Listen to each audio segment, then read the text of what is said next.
Thank you.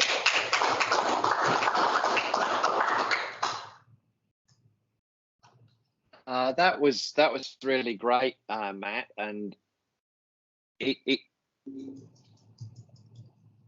that was really great. Thanks, Matt. And it's just so nice to hear if you like, a good news story where governments can take action. They don't necessarily have to rely on any formal international conventions or commitments, but they can use their existing, sphere of opportunity to have meaningful relationship with landowners around sustainability. And if the landowner makes a decision to stay sustainable, then that's a win-win. Yeah, and I think the thing is that, like I said in the talk, bringing it back to an asset and demonstrating the benefits of doing different management practices is a way to go for us. And it's really, like I said, I was really worried about taking on the leadership of this project, but it's been really well received. And also we're tying into other projects that we're doing within DAF that grass is a component of it. So we've had great success with it and people have loved it, which has been really good. Tim, can I ask a question? Can you see me, Tim? I can hear you. That's all that counts, Philippa. I know how lovely you are. Obviously pointless.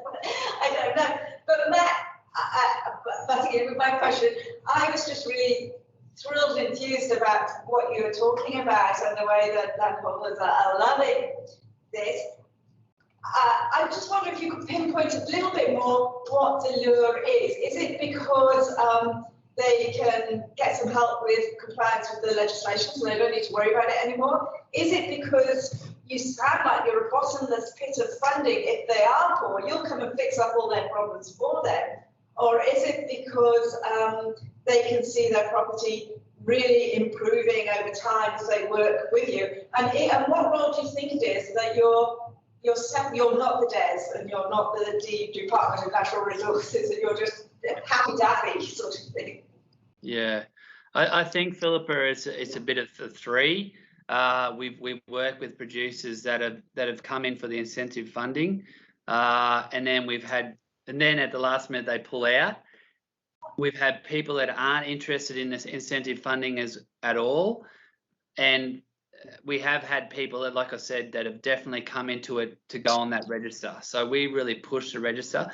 The other thing is within the grass project is their data goes to the paddock to reef modelling system as well, which contributes to that reef report card, which then goes into the water quality improvement plan.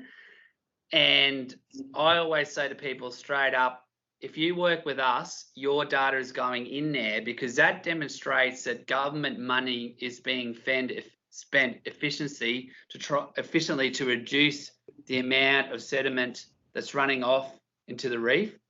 And the other thing is that it gives the industry a way to demonstrate that they are farming under sustainable grazing practices.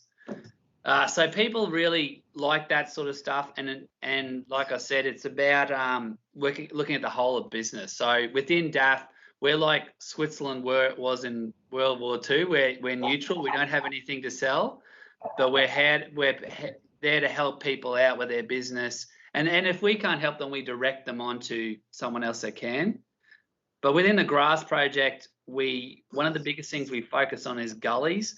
And we have a soil conservation dude within our department, but we also bring another fellow in to help us out with that. So it's been really good. And like I said, it's been far better than what the uptake's been far better than what I thought it would be at the very beginning.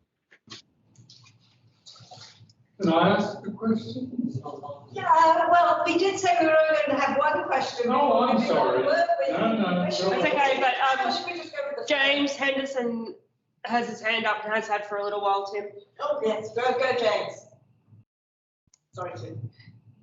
Yeah, thanks very much, Tim. Yeah, great presentation, Matt. I really enjoyed that.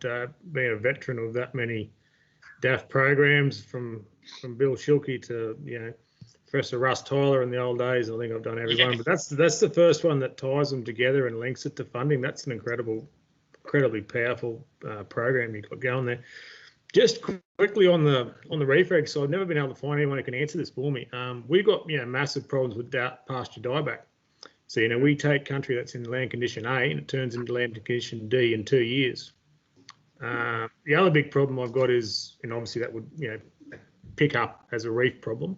It's out of my control, but it happens. The other big problem I've got is how we burn our paddocks. So prior to having a carbon project, we used to use fast-moving fires. So when everything's still wet, so we're all about that mulch layer. We try to protect that mulch layer. So a fast-moving grass fire that actually does scorch the tree a bit. We obviously don't want to do that now. We've got very slow-moving grass fires, but it removes our mulch layer. So we lose all our ground cover when we burn now. So I'm trying to balance a four-way bloody relationship there between beef production, ecological, outcomes, reef regulations, and carbon. Is there considerations, or is there ways that I can avoid being fined in the reef regs? Pretty much. Yeah, James, and I think that's the biggest thing that I've spoken to with Des from the very beginning. And I mean, I'm a cattle producer myself. We've got cattle on adjustment everywhere in the Fitzroy, so I know exactly where you're coming from. And I said to Des at the very beginning, you need to determine the length of period that people need to be under for the 50%, and also the area, the size of the area. So they're in the process of getting that sorted out. And I mean, I don't know if you've seen the forage website that lists your land types and the graphs of when you're in under and over. If you can justify a particular point within that, saying, like in 2018 a fire went through, that's why we're under, I reckon you'd be all right. But in saying that, I've said to I'm actually sitting on a few panels of getting people employed into these positions. So far, they've been very reasonable, and they said, we are trying to figure out these intricacies of how that's going to work now. Because until that happens, you don't have the credibility with industry. And I don't want my reputation or our organisation's reputation being tarnished or being associated with legislation that needs to be sorted out. So that's why I've been hammering that home from the very beginning.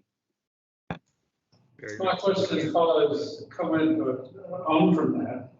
What systems for auditing the annual diary entries? Because that leads back into some of the stuff you've just been saying about annual changes through fast, slow burn or whatever. Yeah, well, there's heaps of pasture assessment tools out there, and the natural resource groups and DAF can offer those services to producers. And also we have the Stocktake app, which is a pasture monitoring tool, is being revamped and is being relaunched. And we also have another tool called ALCAT, which is a land condition assessment tool that was developed by DAF, and it'll map particular locations on a property when we go and visit. And we can send that map back to the producer, and we can say, righto, here's